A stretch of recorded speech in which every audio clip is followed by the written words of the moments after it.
네, 주말을 보내고 온 시장 우려스러운 부분이 정말 많습니다. 마켓식스에서 대비 전략 한번 세워보도록 하겠습니다. 여러분들이 기다리시는 분과 함께 할게요. YG 경제연구소 최영기 소장님 모시겠습니다. 안녕하십니까? 안녕하십니까? 네, 40년 만에 최악 인플레이션이라는 게 참 네. 걱정인데 아무래도 좀 시장을 지켜보는 게 좋을 것 같아요. 예, 전혀 예상치 못했던 수치가 나왔다라고 네. 좀 말씀드릴 수가 있겠습니다. 우리가 이제 나름대로 시장 예상치는 3월 달에 정점을 찍고 4월 달에 조금 하회하긴 했으니까 그 추세가 5월 달까지 이어지면서 3월 달이 정점이다. 이런 신호를 확인하고 싶었었던 게 내심 시장의 모습이었습니다. 그다음에 이제 그 CPI에 대한 어떤 이 구성 요소들을 자세하게 살펴보면 네. 최근에 많이 올랐던 원자재 가격보다는 주택 가격 비중이 상당히 높거든요. 그래서 이번 CPI는 오히려 역설적으로 다소 낮게 나와도 실질적으로 물가를 반영 못하기 때문에 낮게 나와도 우리가 더 플러스를 해줘야 된다 이런 생각을 하고 있었는데 네. 오히려 CPI가 높게 나와버리니까 이건 더 당황스러워 버린 거예요. 여기에 이제 유가 부분이 CPI에서 굉장히 작은데 그럼에도 불구하고 이렇게 높게 나왔다라는 것은 여기에 플러스 유가까지 해준다라면 네. 우리가 생각했던 것보다 이 물가 지수가 더 높다라고 보여지는 거죠. 물론 나쁜 것은 아닙니다. 이렇게 물가가 상당히 높게 진행이 된다라는 것은 네. 나름대로 경기가 빠르게 돌아간다라는 어떤 긍정적인 사인이죠. 그렇기 때문에 이것을 옥죄자라는 거죠. 그러니까 너무 우리가 막 그 산에 올라갈 때 여러분들 초보자 같은 경우 막 뛰어 올라가는 분도 있어요, 처음에. 맞아요. 그러다 중간에 처져 버리잖아요. 네. 근데 이걸 꾸준히 올라가는 게 중요하기 때문에 이 속도를 조절해주는 역할을 중앙은행이 하겠다라는 겁니다. 네. 지금 너무 흥분해서 올라가고 있으니까 컴다운 이거를 시켜주는 그런 상황인데 어쨌든 중앙은행의 그 횡보가 이제 앞으로 어떻게 진행될지 상당히 투자자 입장에서는 좀 우려스럽다라는 거죠. 전반적으로 갔을 때 갑자기 이것을 옥죄기 시작한다라면 이것은 심리적인 충격이 다가오죠. 다시 산을 얘기하면 막 신나서 올라가고 있는데 탁 잠깐 멈춰봐 천천히 가야 돼라고 한다면 단기 충격이 있는 거죠. 네. 이게 장기적으로 보면 이게 맞는 거지만 단기 충격이 올 수밖에 없기 때문에 연준의 빅스텝, 지금 뭐 자이언트 스텝까지 일부 언론에서는 거론하고 있을 정도로 상당히 우려스럽다라고 좀 말씀드릴 수가 있겠습니다. 네. 안타깝게도 일단은 주식시장은 어떤 뭐 모멘텀을 찾기가 쉽지 않을 것으로 보여집니다. 일단은 지금 이런 상황들을 놓고 주말이 다행히 끼었다라고 저는 생각을 합니다만 아직까지 이제 본격적인 설왕설래는 오늘부터 시작이죠. 오늘 출근해가지고 네. 자료 받아보고 이런 거 가지고 얘기가 이제 시작될 것으로 보여지기 때문에 당분간 투자 심리는 위축될 수밖에 없고요. 변동성은 확대될 수밖에 없는 이건 뭐 글로벌 시장에 다 마찬가지죠. 그렇게 보일 것으로 그렇게 예측이 된다고 말씀드릴 수가 있겠습니다. 네, 소비자 물가지수 충격이 연준의 정책의 향방이 좀 우려스러운 상황인데 시장이 변동성을 이어갈 거다라는 의견이시면 더욱더 유의해야 될 섹터를 좀 봐야 될까요? 일단은 한 가지는 굉장히 유의할 섹터고 오늘 두 가지를 했는데 하나는 의외의 섹터다 이렇게 좀 말씀드릴 수가 있겠습니다. 걸까요? 첫 번째 의외부터 말씀드리면 보잉 같은 경우 이틀 연속 하락세를 나타냈어요. 네. 보잉 같은 경우 나름대로 리오프닝주. 상당히 지금 뭐 리오프닝과 관련해서 우리나라 항공주랑은 좀 다르죠. 우리나라 같은 경우는 뭐 최근에 외국인들이 많이 보이시긴 하고 네. 나가시는 분들이 많다 하더라도 아직까지 과거 데이터가 나오는 것은 아닌데 현재 보잉 같은 경우 국내선이 있기 때문에 네. 물론 이제 보잉 같은 경우는 이제 국제선과 국내선 비중들이 뭐 한 반반 정도 되는 이제 기업이긴 하지만 그래도 국내선이 돌아가고 있기 때문에 나름대로 좋다라고 좀 봤었던 것이 사실입니다. 하지만 일단은 뉴욕 증시 여파로 이제 하락세를 했는데 여러분들 차트를 보시게 된다면 네. 별로 오른 거 없네. 최근에 이제 어제 오늘 빠진 것은 뭐 그렇다 치더라도 최근에 뉴욕 증시가 물론 반등세를 나타내는 구간에 잠깐 반등세를 나타냈습니다만 그 전에 하락했을 때 같이 하락했네. 라는 것을 여러분들이 눈으로 확인할 수가 있겠습니다. 네. 그 전부터 리오프닝 관련해서 보잉과 관련해서 여러 얘기들이 있었고 우리나라 항공주들 얘기들이 여러 가지 괜찮았죠? 있었는데 전혀 주가는 그렇게 반응하지 못했었다라는 것을 확인하실 수 있다라고 좀 말씀드릴 수가 있겠습니다. 경기 확장 국면에서 분명히 수혜를 볼 것이다. 라고 많은 분들이 미뤄 짐작을 했는데 주가는 그러한 것들을 나타내지 못했다라는 거죠. 원인이 어디 있을까요? 뭘까요?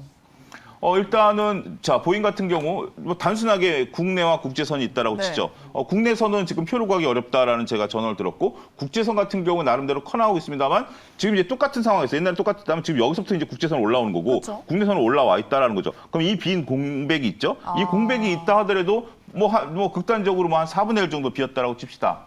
유가가 2배 올랐습니다.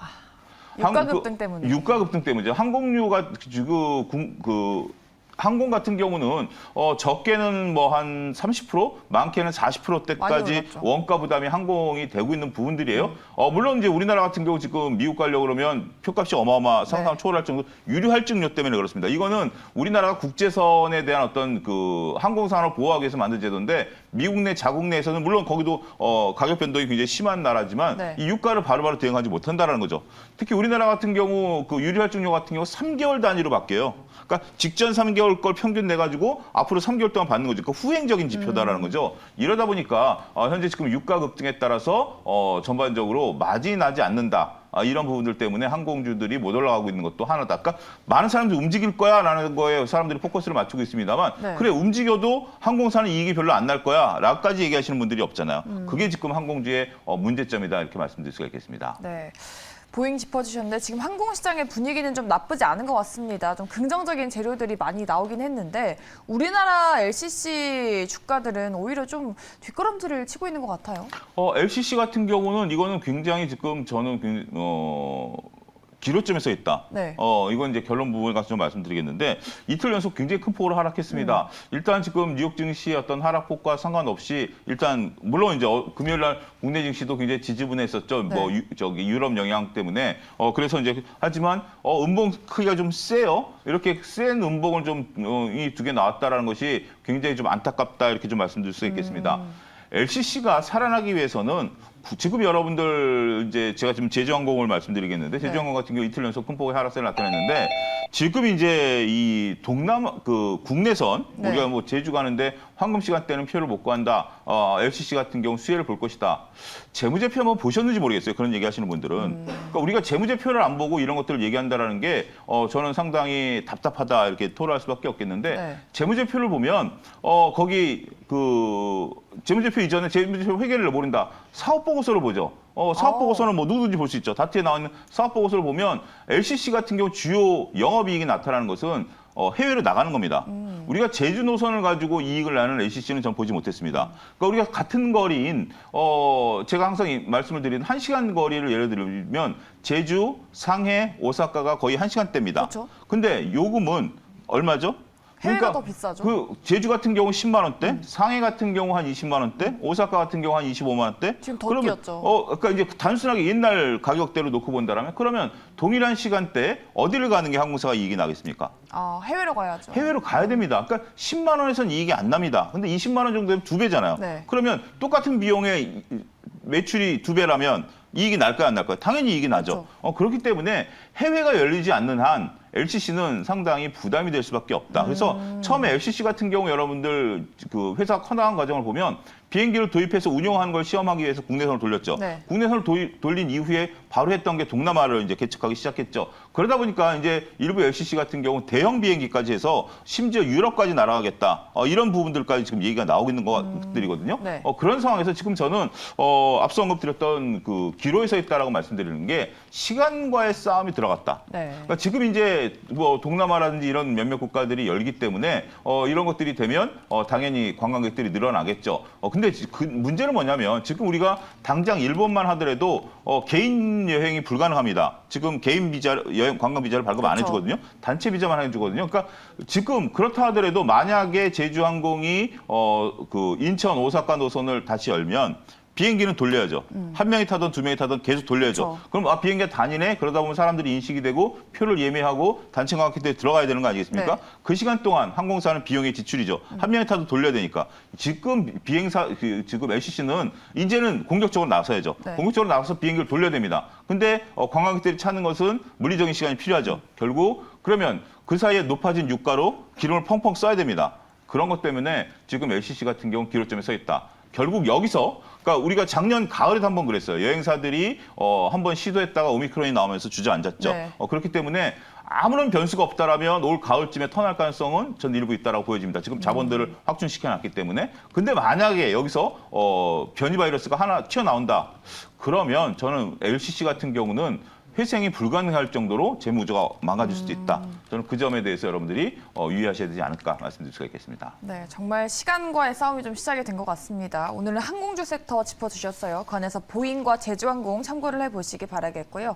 아무래도 시청자분들의 좀 걱정이 지금 크신 것 같습니다. 댓글창에서 요청이 좀 들어와가지고 여쭤볼게요. 지금 스태그플레이션이 시작인가요? 라는 질문이 들어왔는데 우리 소장님의 의견이 궁금합니다. 그 스태그플레이션과 인플레이션을 지금 많은 분들, 그러니까 그 경제학자들도 설왕설래하는데 그거에 대해서 답을 드릴 경제학자는 저는 단 한 사람도 없다. 왜냐하면 여러분들 왜 제가 이렇게 단언적으로 얘기하냐면 스태그플레이션과 인플레이션의 공통점은 뭐죠? 네. 물가가 올라간다라는 거예요. 물가가 올라간다라는 건데 인플레이션은 경기와 물가가 같이 가는 거고 네. 스태그플레이션은 경기와 물가가 반대 방향으로 가는 겁니다. 지금 물가가 올라가고 있는 것은 여러분들이 다 인정하시죠. 근데 여기서 경기가 성장하느냐 둔화하느냐에 대한 논쟁들이 시작이 된 거죠. 지금 경기는 스태그플레이션이 아닙니다. 지금 상황만 놓고 보면 지금은 인플레이션 상황입니다. 네. 그러니까 지금 경기가 살아나는 거에 따라서 물가가 올라가고 있는데 여기에 전쟁이 터지면서 원재 가격이 급등해 버리면서 물가가 더 앞서 버렸죠. 네. 그러니까 지금 이 의견을 놓고 보면 서로 엇박되니까 스태그플레이션처럼 보입니다. 근데 지금 경기가 활성화되고 있기 때문에 현재 상황 인플레이션이 맞아요. 근데 우려하는 것은 뭐냐면 여기서 중앙은행이 인플레이션 잡기 위해서 금리를 확 올리게 되면 이게 꺾임으로써 그것 때문에 경기가 꺾이는 거 아니야? 그럼 스태그플레이션으로 가는 거 아니야? 라는 논쟁이 이제 시작된 거지. 네. 지금은 스태그플레이션이 아닙니다. 지금 여러분들 소비하는데 불편함이 있나요? 돈 안 쓰시나요? 경기에 대한 우려감이 있나요? 물론 경제 성장률을 2%대로 낮춘 건 맞습니다만 그렇다고 하더라도 2% 성장하잖아요. 그러니까 지금은 인플레이션이지만 스태그플레이션으로 갈 수도 있다라는 정도로 정리를 해드리는 게 맞을 것 같습니다. 네, 알겠습니다. 시장 전망까지 또 말씀을 해드렸습니다. 잘 참고를 해보시기 바라겠고요. 오늘 마켓식스 시간은 YG 경제연구소 차영규 소장님 함께했습니다. 말씀 고맙습니다. 감사합니다.